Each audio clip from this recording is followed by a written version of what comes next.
Hey guys, I'm Andy from Overkill Customs, and this is a Honda S2000. Today, we're gonna build a subwoofer enclosure. The enclosure we're gonna be building is gonna be a ported enclosure for this JLW7. This is the 12-inch. We're getting them all set up. I don't know what we're gonna tune it to yet, but once I put the specs into our program, we're gonna dial in, see what makes it the best sound. This is gonna be a sound quality build. It's not an SPL build. Typically, JL Audio is going to be an SQ brand. They're not really known for being crazy high output. They do sound really great and they can get loud, but usually if you're going to be the guy who wants as loud as possible, you're not going to go JL, you're going to go more cost-effective brand. When the customer purchased this vehicle, Eric had this stereo set up in it and it does kind of work for him for now, but he wants to upgrade and that's why he's here. Today, we're going to take out this CT Sounds 12-inch subwoofer and this enclosure that's not really done correctly. This would actually sound better if you covered this port. The reason why this doesn't really work well as a port, it's only the thickness of the wood, so it's about 3/4 inch. So if I was going to do a sweep on this, this would probably be tuned to like 95 Hertz. It's not realistic in any aspect, and I just think that was done out of lack of knowledge. But we're gonna build him something right today. We're gonna get a JL subwoofer in here and get him all set up. We're gonna build a beauty panel across so it's all flat and makes it look good.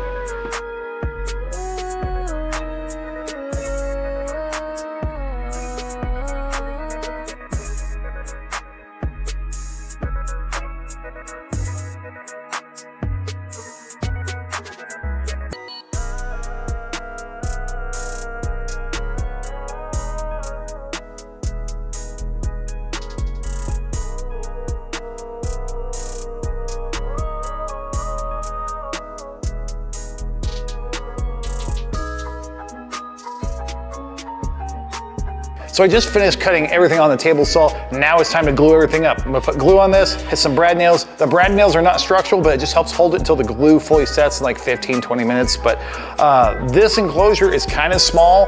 It's only 1 cubic feet, but the port itself takes up, I think, 0.75 cubic feet. The driver takes up 0.14 cubic feet. There's just not a lot of space in this car. And in order to get the tuning frequency we want, we have to make this port really long, proportional. If it was a bigger enclosure, the port gets a little smaller. So you'll notice that over the years as I'm building these, sometimes the port's big, sometimes it's little. It all depends on optimization for the car. If we have a lot of space, the port can be short, really easy to put in, but the box is a lot harder to physically put in the car. So on the smaller cars, it's actually harder to get your tuning frequency right, because if the longer it is, the lower your tune is.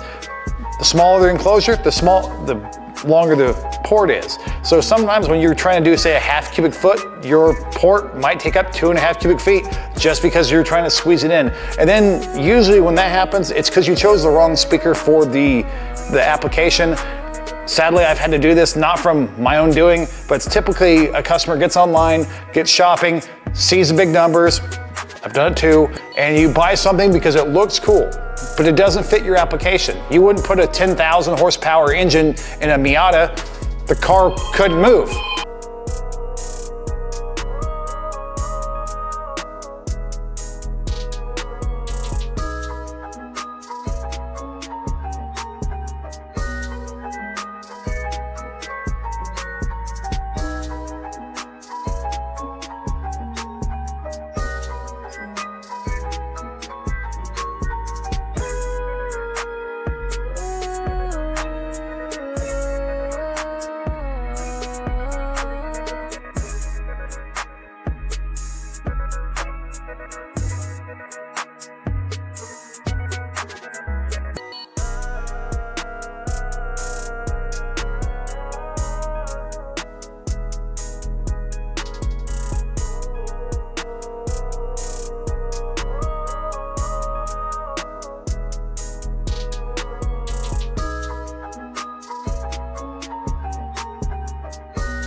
Okay, so the enclosure is fully assembled. We've got a double baffle in the front, Manufacturer recommends 1 inch, but we're gonna double up 3/4, so 1.5 inches, plenty of strength. This thing's not going anywhere. This sub's only, I think, about 750 watts. I'm probably wrong on that, so don't hold me to it.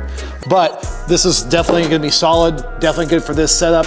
And now we're gonna go take it and put it in the car.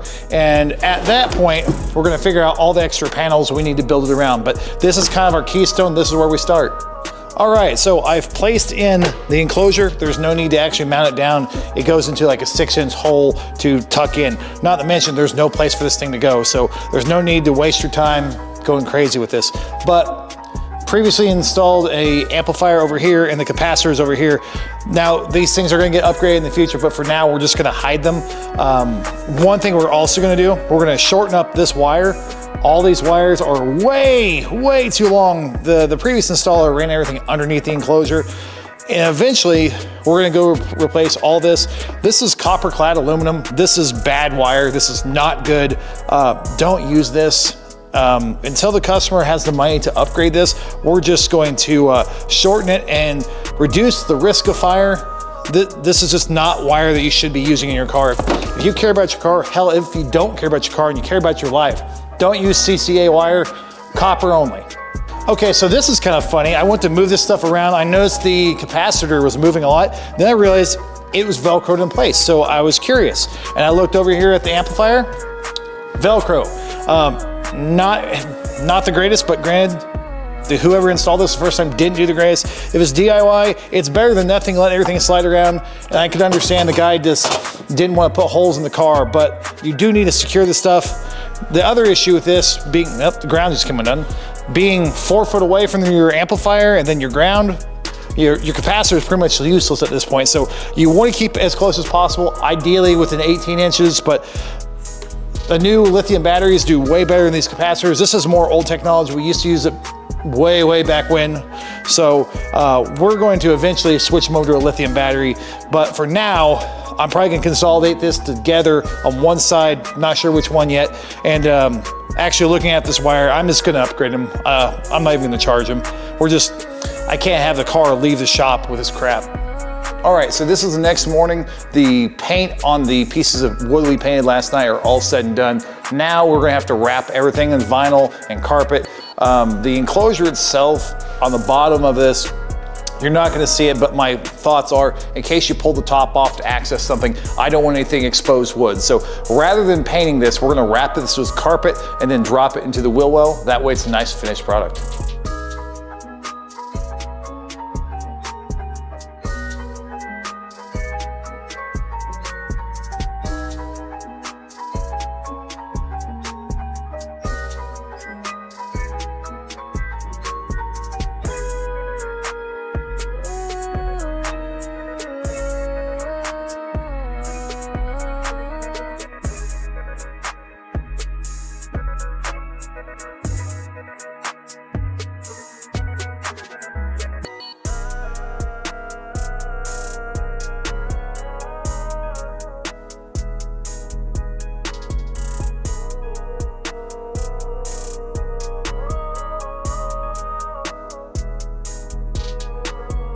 The enclosure is now installed, and I went through, cut up a piece of cardboard box, and now I made a template of all this shape. If you see, it's not all perfect here against the edges, but this gets me close enough. I will go to the back, transfer this to a piece of wood, and then we'll get everything all wrapped up, and then he'll be ready to go. This is gonna be the top panel for our subwoofer box. The subwoofer enclosure is gonna sit down, and then this will sit on top. There are 2 different layers. This is what's gonna adhere to the box, make a nice solid foundation. And then I've made this copy to wrap everything in vinyl. So this will be one color and this will be the other color. And then we're gonna put our emblems like here, in here.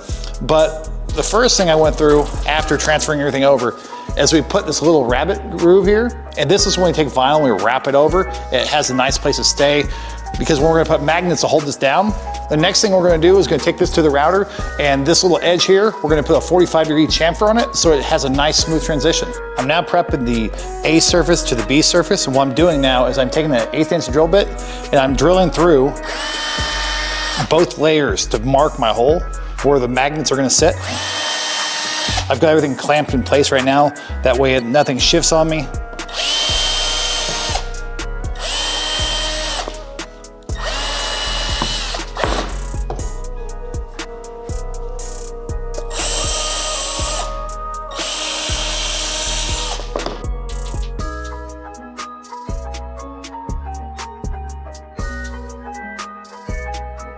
Okay, we've transferred all the holes from the front to the back, took it over to the drill press, and drilled all these holes here with a forcer bit, which is just a flat bottom drill bit big enough for the magnets. So now we're going to sand a bunch of magnets, and then we're going to glue them in place.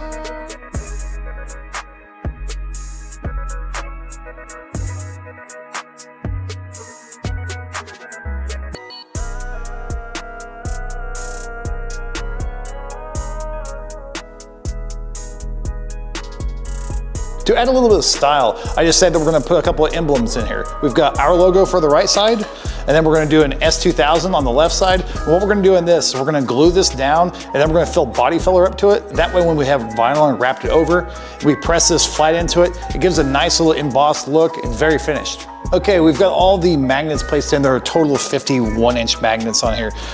This part's gonna be permanently mounted to the vehicle, and then we're gonna take these sections, so the magnets in the opposite direction, don't glue them backwards. There you go, there's one there. Snap down, and then finally, there. So that's all set. Now we're going to attach our logos on both sides, and then we can put some body filler down and then wrap everything in vinyl.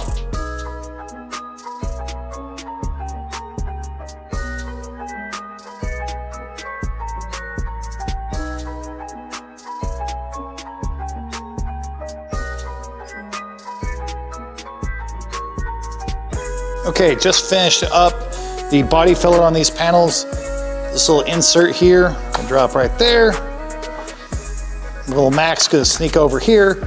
So now we need to wrap everything in vinyl. I'm gonna do too is paint the backside of all this stuff black, just another little fit and finish to make it all look as good as possible.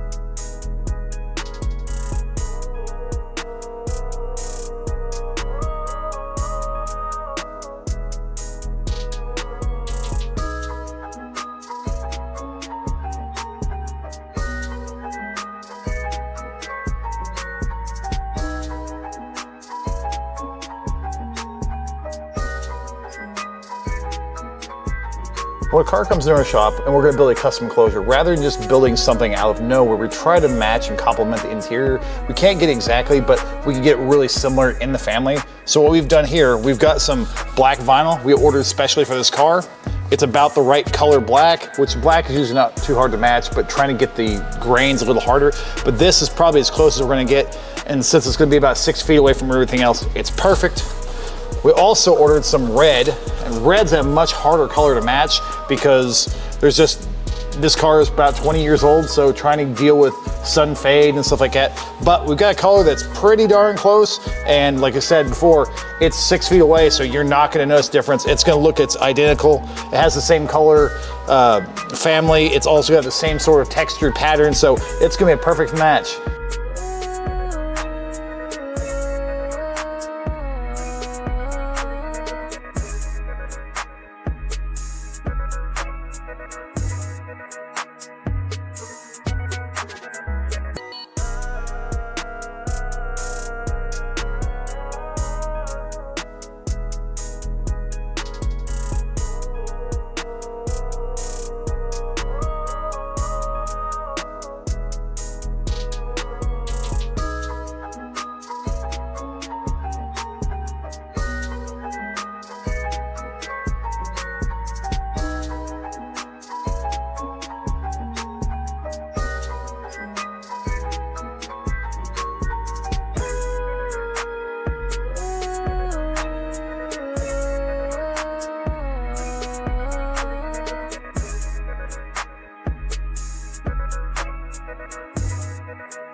Join us back at the back of the trunk. So I've already installed the subwoofer. I've mounted the backing board on this now. Now we get the fun part. We get to put all these little plates in. So we're gonna start putting this in with the S2000. It's gonna go on the driver's side. Just the little magnets snap in place.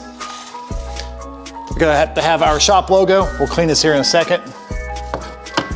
There, and if I grab that here, thank you. And we'll snap this down. Now, it is a tight fit. I'm gonna work the magnets around. Actually, the red would make more sense first. All right, that's in there. Now that's all in place.